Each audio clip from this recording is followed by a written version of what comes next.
کشتی عمر رواں کے ناخدا یار نہیں، کشتی عمر رواں کے ناخدا یار نہیں، ہیں تو کشتی میں مگر ہاتھ میں پتوار نہیں۔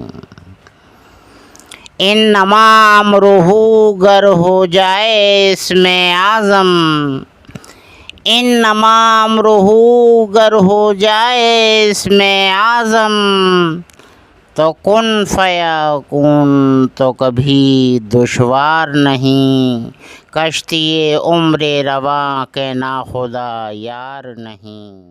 نحمدہ ونصلی علی رسولہ الکریم، اما بعد، فاعوذ باللہ من الشیطان الرجیم، بسم اللہ الرحمن الرحیم۔ لہذا ہے یہ کہ یہ تو ہر دور میں تمام نبیوں پیغمبروں کو کیا اور ان کے امتیوں کو بھی یہ معلوم رہا ہے کہ آخر میں ایک اللہ کے محبوب آئیں گے جن کا اسم نام محمد ہوگا۔ وہ اللہ کے محبوب آئیں گے اور ان کی ہی حکومت ہوگی، انہی کے لیے ہمیں بھی بنایا گیا، تمام زمین و آسمان بنائے گئے اور تمام انبیاء پیدا کیے گئے انہی کے لیے، ان کی امت کے سبق کے لیے پیدا کیے گئے ہیں، لیکن ہم ہیں کہ سبق ہی نہیں لے رہے ہیں۔ مولانا روم کی حکایت کو غور کر لیجئے گا ذرا، کہ مولانا روم کی حکایت ہے کہ شیر اور گیدڑ اور لومڑی نے تینوں نے مل کر 3 جانوروں کو شکار کیا، جس میں ایک لیل گائے تھی اور جس میں کہ ایک خرگوش تھا اور جس میں ایک ہرن تھی۔ لہذا ہے یہ کہ شکار ہونے کے بعد میں گیدڑ سے کہا کہ اس چبوترے پر بیٹھو اور فیصلہ کرو، تو چبوترے پر گیدڑ بیٹھا اور بیٹھے کے بعد میں کہا ہے کیا نام ہے، جنگل کے شاہ، جنگل کے بادشاہ، ایسا ہے کہ یہ جو ہے لیل گائے یہ تم لے جاؤ، اور لومڑی جو ہے یہ خرگوش لے جائے گی، اور ہرن میں لے رہا ہوں۔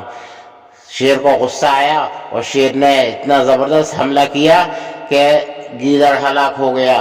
پھر کہا لومڑی سے کہ لومڑی اب تم بیٹھو اور فیصلہ کرو، تو لومڑی نے فیصلہ کرا کہ اے جنگل کے شہنشاہ، میرا فیصلہ یہ ہے کہ یہ صبح کا ناشتہ ہے، تمہارا جو لیل گائے ہے اور جو ہرن ہے وہ تمہارا دوپہر کا کھانا ہے، اور جو خرگوش ہے وہ تمہارا رات کا کھانا ہے۔ لہذا شیر بہت خوش ہوا اور بولا کہ اے لومڑی بتا تو نے یہ فیصلہ کیسے کیا، اور یہ سبق کہاں سے تجھے ملا؟ کہ یہ گیدڑ کی موت سے ملا ہے۔ لہذا یہ ہے کہ اتنے بڑے ظالم بادشاہ اور اتنے بڑے ظالم مخالف یعنی نبی و پیغمبروں کے گزرے ہیں، فرعون، حامان، شداد، قارون، اور لہذا یہ ہے کہ نمرود وغیرہ، تو ہم کسی سے کوئی سبق ہی نہیں حاصل کر رہے ہیں۔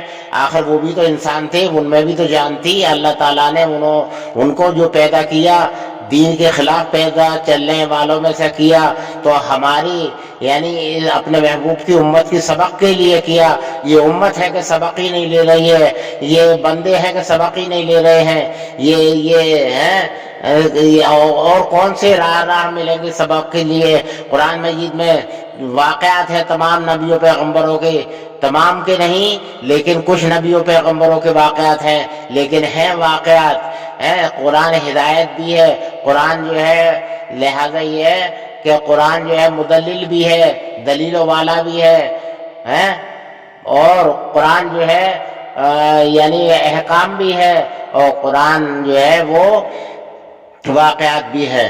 لہذا یہ ہے کہ ہم کوئی سبق حاصل نہیں کر رہے ہیں، ہماری بہت بڑی غفلت ہے۔ ہم اتنی غفلت کو اختیار نہ کریں اور سبق حاصل کریں، اور جو گزر چکے ہیں جو ہم سے پہلے جا چکے ان کے وہ واقعات ہم سوچ کر اور غور کر کے ہم اپنے آپ کو سدھاریں، سنبھالیں اور ہم سمجھ جائیں گے، تو لہٰذا یہ ہے کہ ہماری آخرت بہتر ہو جائے گی، ورنہ خسارہ ہے۔ اللہ تعالیٰ ہمیں خسارے سے محفوظ رکھے۔ وآخر دعوانا ان الحمد للہ رب العالمین۔